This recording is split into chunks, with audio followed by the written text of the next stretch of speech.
നമ്മൾ ചെയ്യുന്ന പല കാര്യങ്ങളുടെയും പുറകിലുള്ള യുക്തി എന്താണെന്ന് ഇവിടുത്തെ മറ്റ് ജീവജാലങ്ങൾക്കറിയോ? ഒരു ഉദാഹരണം പറഞ്ഞാൽ, നമ്മളൊരു വൃക്ഷം കൊണ്ടുപോയി നടന്നു. ആ വൃക്ഷം കൊണ്ടുപോയി നടുമ്പോൾ ആ വൃക്ഷത്തിൻ്റെ ചുറ്റും നിലകൊള്ളുന്ന പുല്ലുകളും അതുപോലെ തന്നെ ചെറിയ ചെടികളും കളകളുമെല്ലാം നമ്മൾ നിഷ്കരുണം തൂമ്പ കൊണ്ട് കൊത്തി അതെല്ലാം മാറ്റുന്നു. ആ പുല്ലിനറിയാമോ നമ്മൾ എന്തിനാണത് ചെയ്യുന്നത് എന്ന്? ആ പുല്ല് വിചാരിക്കുന്നത് എന്തിനാണ് നിരപരാധിയായ എന്നെ ഇതൊക്കെ വെട്ടിപ്പറിച്ച് കളയുന്ന, എന്നെ മാന്തി കൈക്കോട്ട് കൊണ്ട് മാന്തി പിക്കാസ് കൊണ്ട് കൊത്തി ഒക്കെ എന്നെ എന്തിനാണ് മാറ്റുന്നത് എന്ന് ആ പുൽക്കൊടിക്ക് തിരിയുമായി. ആ പുൽക്കൊടിക്ക് ജീവൻ ഉണ്ടാകുമായിരുന്നെങ്കിൽ, ആലോചിക്കാനുള്ള ശേഷി ഉണ്ടാകുമായിരുന്നെങ്കിൽ ആ പുൽക്കൊടി ചിന്തിക്കുമായിരുന്നു. പക്ഷെ ആ പുൽക്കൊടി ചിന്തിക്കുന്നതിനപ്പുറമാണ് ആ ചെയ്യുന്ന മനുഷ്യൻ. അവൻ നട്ട ചെടിയുടെ സുരക്ഷിതത്വത്തിന് വേണ്ടിയിട്ടാണ് അതെല്ലാം അവിടെ ചെയ്തു കൂട്ടുന്നത് എന്ന് ആ പുൽക്കൊടിക്ക് അറിയില്ല. പുൽക്കൊടി എല്ലാം ആ മനുഷ്യന് കുറ്റപ്പെടുത്തുന്ന ഒരു മാനസികാവസ്ഥയിലായിരിക്കും ഉണ്ടാവുക. ഞാൻ പറഞ്ഞു വരുന്നത്, നമ്മുടെ പരിമിതമായ യുക്തി. നമുക്ക് പരിമിതി ഉണ്ടെന്ന് ഇപ്പം ഞാൻ പറയേണ്ട കാര്യമില്ല. നമ്മുടെ കൈക്ക് പരിമിതിയുണ്ട്, നമ്മുടെ കണ്ണിന് പരിമിതിയുണ്ട്, നമ്മുടെ മൂക്കിന് പരിമിതിയുണ്ട്, നമ്മുടെ സ്പർശന ശേഷിക്ക് പരിമിതിയുണ്ട്, നമ്മുടെ കേൾവിക്ക് പരിമിതിയുണ്ട്. അങ്ങനെ നമുക്ക് എന്തെല്ലാം ഓർഗൻസ് ഉണ്ടോ, എന്തെല്ലാം അവയവങ്ങളുണ്ടോ, അതിനെല്ലാം ലിമിറ്റേഷനുണ്ട്.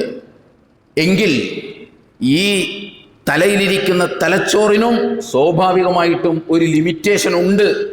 എല്ലാറ്റിനെയും, ഇവിടെ നടക്കുന്ന എല്ലാ ഫിനോമിനൻ, എല്ലാ പ്രതിഭാസങ്ങളെയും ഉൾക്കൊള്ളാനുള്ള ശേഷി, അതിൻ്റെ പുറകിലുള്ള യുക്തി മനസ്സിലാക്കാനുള്ള ശേഷി മനുഷ്യനില്ല. അത് പരിമിതിയാണ്, അത് ലിമിറ്റേഷനാണ്. എൻ്റെ എല്ലാറ്റിനും പരിമിതിയുണ്ട്, പക്ഷേ എൻ്റെ ബുദ്ധിക്ക് മാത്രം പരിമിതിയില്ല എന്ന് വിചാരിക്കുന്നത് ബുദ്ധിശൂന്യതയാണ്.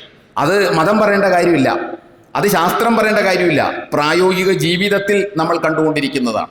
അപ്പം ഞാൻ പറയുന്നത്, ഇതിന് പുറകിൽ മനുഷ്യനെ അള്ളാഹു പഠിപ്പിക്കാൻ ഉദ്ദേശിക്കുന്നത്, മനുഷ്യ നീ അങ്ങേയറ്റം നിസ്സാരനും നിസ്സഹായനുമാണ് എന്ന് പഠിപ്പിക്കാനാണ് അള്ളാഹു ഉദ്ദേശിക്കുന്നത്.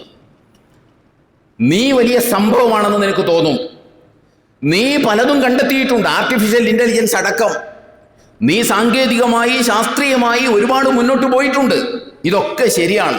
പക്ഷേ അൾട്ടിമേറ്റ്ലി നീ അങ്ങേയറ്റം ഹെൽപ്ലെസ് ആണ്, നീ നിസ്സഹായനാണ് എന്ന് അല്ലാഹു സുബ്ഹാനഹു വ തആല പഠിപ്പിക്കുകയാണ്. നിങ്ങളൊന്ന് ആലോചിച്ച് നോക്കൂ. ആദ്യമൊക്കെ നമുക്ക് പരിചയം ഉണ്ടായിരുന്ന ഒരു സാധനം ഭൂകമ്പമാണ്. ഒരുപാട് സ്ഥലങ്ങളിൽ ലോകത്ത് ഭൂകമ്പങ്ങൾ ഉണ്ടായി. ആയിരക്കണക്കിന് പതിനായിരക്കണക്കിന് മനുഷ്യർ ഒടുങ്ങിപ്പോയിട്ടുണ്ട്. ഈ ഭൂകമ്പങ്ങൾ ഒരു സ്ഥലത്തുണ്ടാകുമ്പോൾ നമ്മൾ വിചാരിക്കും, ഞാൻ ഭൂകമ്പബാധിത പ്രദേശത്തല്ലല്ലോ ജീവിക്കുന്നത്, അതുകൊണ്ട് എനിക്ക് സുരക്ഷിതത്വമുണ്ട് എന്ന് നമ്മൾ വിചാരിച്ചു. അങ്ങനെ ഇരിക്കുമ്പോഴാണ് അവിടെയും ഇവിടെയുമൊക്കെ ആയിട്ട് മല തന്നെ ഇടിഞ്ഞു വന്ന് ഉരുൾപൊട്ടലായി മാറുന്നത്.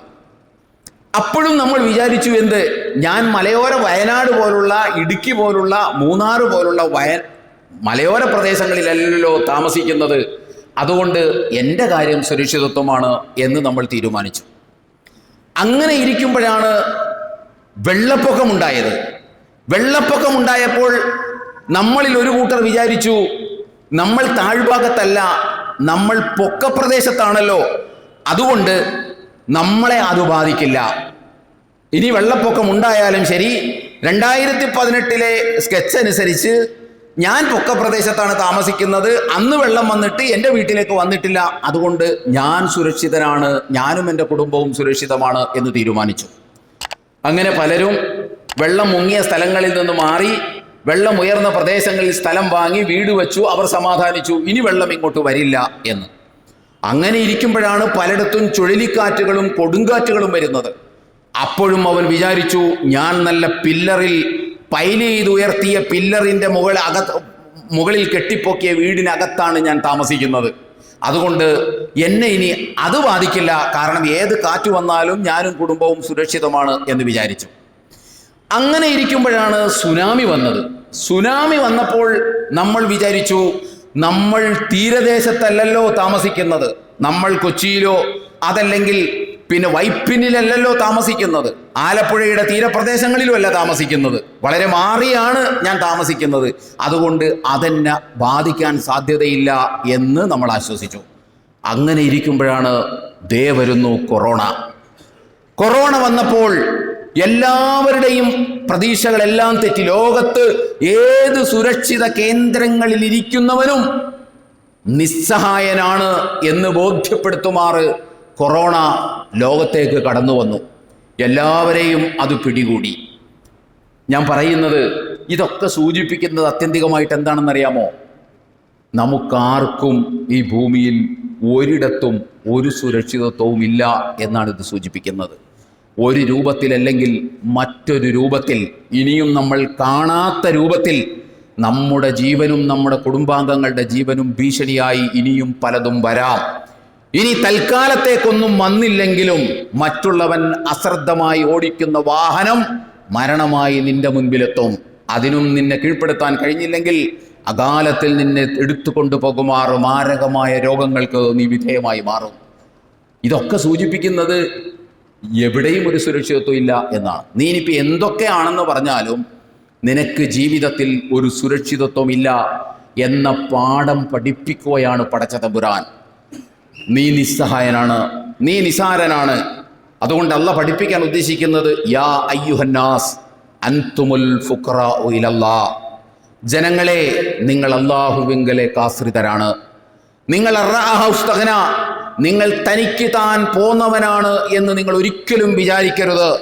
കാരണം വിചാരിക്കാൻ മാത്രം നിങ്ങൾ സ്വയം പര്യാപ്തത നേടിയ ആളുകളല്ല എന്ന് ഇതുവരെയുള്ള സംഭവവികാസങ്ങൾ നമ്മെ ബോധ്യപ്പെടുത്തിക്കൊണ്ടിരിക്കുകയാണ്. സത്യവിശ്വാസികളെ സംബന്ധിച്ചിടത്തോളം നമുക്ക് പഠിക്കാനുള്ള പാഠം ഇതാണ്. മറ്റുള്ളവർ എന്തൊക്കെ തന്നെ വിചാരിച്ചാലും വിശ്വാസിക്ക് പഠിക്കാനുള്ള പാഠം അൻതുമുൽ ഫുഖറാഉ ഇലല്ലാഹ്, നമ്മൾ അല്ലാഹുവിങ്കലേക്ക് ആശ്രിതനാണ്, നമ്മൾ നിസ്സഹായനാണ്, നമ്മൾ നിസ്സഹായനാണ്.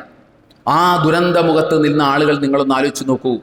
എന്തെങ്കിലും അവർക്ക് ചെയ്യാൻ പറ്റിയോ? പാറ ഇടിഞ്ഞു വന്നപ്പോൾ, മണ്ണൊഴുകി വന്നപ്പോൾ ഒന്നും ചെയ്യാൻ പറ്റിയില്ല. നമ്മുടെയൊക്കെ മനസ്സിലൊരു തോന്നലുണ്ടല്ലോ, നേരിടാൻ കഴിയും, പണമുണ്ട്, അത്യാവശ്യം ആരോഗ്യമുണ്ട്, എല്ലാം ഉണ്ട് എന്ന് പലപ്പോഴും നമുക്ക് തോന്നിപ്പോകുന്നുണ്ട്. അതിൻ്റെ പുറത്താണ് നമ്മൾ അഹങ്കാരത്തിന് വിധേയമാകുന്നത്. അതിൻ്റെ പുറത്താണ് നമ്മൾ ആരോടും വിട്ടുവീഴ്ചക്ക് സന്നദ്ധമാകാതിരിക്കുന്നത്. അതിൻ്റെ പുറത്താണ് തനിക്ക് താൻ പോന്നവനാണ് എന്ന ബോധം നമ്മെ നയിക്കുന്നത്. ഇങ്ങനെ നയിച്ച ആളുകളും ഒരുപക്ഷെ അവിടെ ഉണ്ടാകും. പക്ഷേ അവർക്ക് മലവെള്ളം വന്നു കഴിഞ്ഞപ്പോൾ പിടിച്ചു നിൽക്കാൻ കഴിഞ്ഞില്ല. നിങ്ങളൊന്ന് ആലോചിച്ച് നോക്കൂ. ആ മയ്യത്ത് പരിപാലനം നടത്തിയ സ്ത്രീകൾ പറയുകയാണ്, ഞങ്ങളുടെ മുമ്പിൽ വന്ന മയ്യത്തുകളിൽ നല്ലൊരു ശതമാനത്തിനും ഒരു പൂർണ്ണതയില്ല.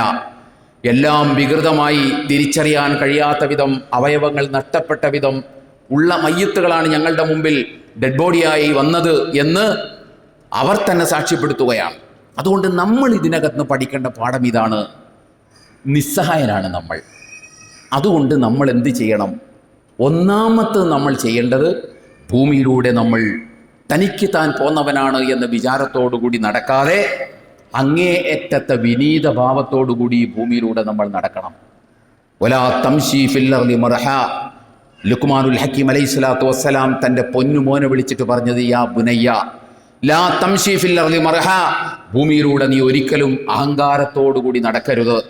അല്ലാഹു സുബ്ഹാനഹു വ തആല അവന്റെ വേദഗ്രന്ഥത്തിന്റെ 25-ാം അധ്യായം സൂറത്തുൽ ഫുർഖാനിൽ പറഞ്ഞു, വഇബാദുർ റഹ്മാനിൽ ലദീന യംശൂന അലൽ അർളി ഹൗന, അഥവാ അള്ളാഹുവിൻ്റെ സച്ചരിതരായ ദാസന്മാർ ഭൂമിയിലൂടെ സഞ്ചരിക്കുന്നത് വിനീതമായിട്ടായിരിക്കും. അഹങ്കാരത്തോടുകൂടി അവൻ സഞ്ചരിക്കില്ല. കാരണം അവൻ്റെ നിസ്സഹായതയെക്കുറിച്ച് അവന് നല്ല ബോധ്യമുണ്ട്. അതുകൊണ്ട് അവൻ വിനീതമായിട്ടായിരിക്കും സഞ്ചരിക്കുക എന്ന് അല്ലാഹു സുബ്ഹാനഹു വ തആല പറയുകയാണ്. അതുകൊണ്ട് നമ്മൾ ഒന്നാമത് ശ്രമിക്കേണ്ടത് ഭൂമിയിലൂടെ വിനീതമായി സഞ്ചരിക്കാൻ, അഹങ്കാരം മാറ്റിവെച്ച് തനിക്ക് താൻ പോന്നവനാണെന്ന വിചാരമില്ലാതെ സഞ്ചരിക്കാൻ നമ്മൾ ആദ്യം പഠിക്കണം. അഹങ്കാരത്തോടു കൂടിയുള്ള നടത്തമുണ്ട് മനുഷ്യന്. ഞാൻ അഹങ്കാരിയാണെന്ന് അനൗൺസ്മെന്റ് ചെയ്ത് നടക്കുമെന്നല്ല പറയുന്നത്. നടത്തത്തിലും അതിൻ്റെതായ ഒരു അഹങ്കാരം മനുഷ്യൻ പ്രകടിപ്പിക്കും. അവൻ്റെ വാക്കിലതുണ്ടാകും, അവൻ്റെ പ്രവൃത്തിയിലതുണ്ടാകും, അവൻ്റെ ചിന്തയിലതുണ്ടാകും. അത് മാറ്റിവെക്കാൻ നമ്മെ പ്രേരിപ്പിക്കണം ഇത്തരം ദുരന്തങ്ങൾ. ഞാൻ നിസ്സഹായനാണെന്നുള്ള ബോധം. രണ്ടാമത്തേത്, ഒരു വിട്ടുവീഴ്ച മനോഭാവത്തോടു കൂടി ഈ ഭൂമിയിലൂടെ ജീവിക്കണം. ഈ ഭൂമിയിൽ ജീവിക്കണം നമ്മൾ വിട്ടുവീഴ്ച മനോഭാവത്തോടു കൂടി. പരസ്പരം വിട്ടുവീഴ്ച ചെയ്തുകൊണ്ട് മാത്രമാണ് മനുഷ്യനിവിടെ ജീവിക്കാൻ കഴിയുക. കാരണം താൻ ഒന്നുമല്ല, പിന്നെ എന്താണ് മറ്റുള്ളവർക്ക് അല്പസ്വല്പം വിട്ടുവീഴ്ച ചെയ്തു എന്ന് വിചാരിച്ച് എന്ത് സംഭവിക്കാനാണ്? ഒന്നും സംഭവിക്കാനില്ല. അതുകൊണ്ടൊരു വിട്ടുവീഴ്ച മനസ്സുണ്ടാവുക. സർവോപരി സത്യവിശ്വാസികളെ സംബന്ധിച്ചിടത്തോളം ഏതൊരു സന്ദർഭത്തിലും ഇത്തരം ബഹുമുഖങ്ങളായ നാച്ചുറൽ ഡിസാസ്റ്ററിലൂടെ, പ്രകൃതി ദുരന്തങ്ങളിലൂടെ താൻ അടിയോടെ പിഴുതെടുത്തു പോകാനുള്ള സാധ്യത വളരെ കൂടുതലാണ്. പുതിയ കാലത്ത് ഇനി അത് സംഭവിച്ചുകൊണ്ടേയിരിക്കും. കാരണം ഒരു വശത്ത് മഴ കൂടിക്കൊണ്ടിരിക്കുന്നു, മറുവശത്ത് ചൂട് കൂടിക്കൊണ്ടിരിക്കുന്നു. മഴ പെയ്താലും പ്രശ്നമാണ്, ചൂട് കൂടിയാലും പ്രശ്നമാണ് എന്ന അവസ്ഥയിലൂടെയാണ് നമ്മൾ സഞ്ചരിച്ചു കൊണ്ടിരിക്കുന്നത്. എന്താണ് ചുറ്റുവട്ടത്ത് സംഭവിക്കാൻ പോകുന്നത് എന്ന് നമുക്കാർക്കും പ്രഡിക്റ്റ് ചെയ്യാൻ പറ്റാത്ത വിധം പ്രവചനാതീതമായി കാര്യങ്ങൾ മുന്നോട്ട് പോവുകയാണ്. ആ സന്ദർഭത്തിൽ ഒരു വിശ്വാസിയെ സംബന്ധിച്ചിടത്തോളം അവൻ പ്രഥമവും പ്രധാനവുമായി പരിഗണിക്കേണ്ട ഒരു സംഗതി, അള്ളാഹുവിൻ്റെ വിധിവിലക്കുകൾ അതിലംഘിക്കാതെ ജീവിക്കാൻ നമ്മൾ ആദ്യം പഠിക്കണം. അള്ളാഹുവിൻ്റെ വിധിവിലക്കുകൾ പരമാവധി പാലിച്ചുകൊണ്ട് ജീവിക്കാൻ നമ്മൾ പഠിക്കണം. കാരണം ഏത് സമയത്തും പിഴുതെടുത്തു പോയാലും നിരാശനാകാതെ, നഷ്ടം പറ്റിയവനാകാതെ അള്ളാഹുവിൻ്റെ മുമ്പിൽ ചെന്ന് നിൽക്കാനുള്ള ഒരു ജീവിത സാഹചര്യം നമ്മൾ ഈ ഭൂമി ലോകത്ത് തന്നെ രൂപപ്പെടുത്തണം. അതുകൊണ്ട് ജീവിക്കുന്ന കാലത്തോളം സത്യശുദ്ധമായി മാനവിക ബോധം പ്രകടിപ്പിച്ച് വിശുദ്ധ ഖുർആൻ മുന്നോട്ട് വച്ചിട്ടുള്ള മൂല്യങ്ങൾ ഉയർത്തിപ്പിടിച്ച് നമ്മൾ ജീവിക്കണം. അങ്ങനെ ജീവിക്കാൻ നമ്മൾ സന്നദ്ധമാകണം. അതിനുകൂടി നമ്മെ ഓർമ്മിപ്പിക്കുന്ന, അതിനുകൂടി നമ്മെ പ്രേരിപ്പിക്കുന്ന പ്രകൃതി ദുരന്തങ്ങളാണ് ചുറ്റുവട്ടത്തും സംഭവിച്ചുകൊണ്ടിരിക്കുന്നത്. അതിന് നമ്മൾ സന്നദ്ധമാകണം.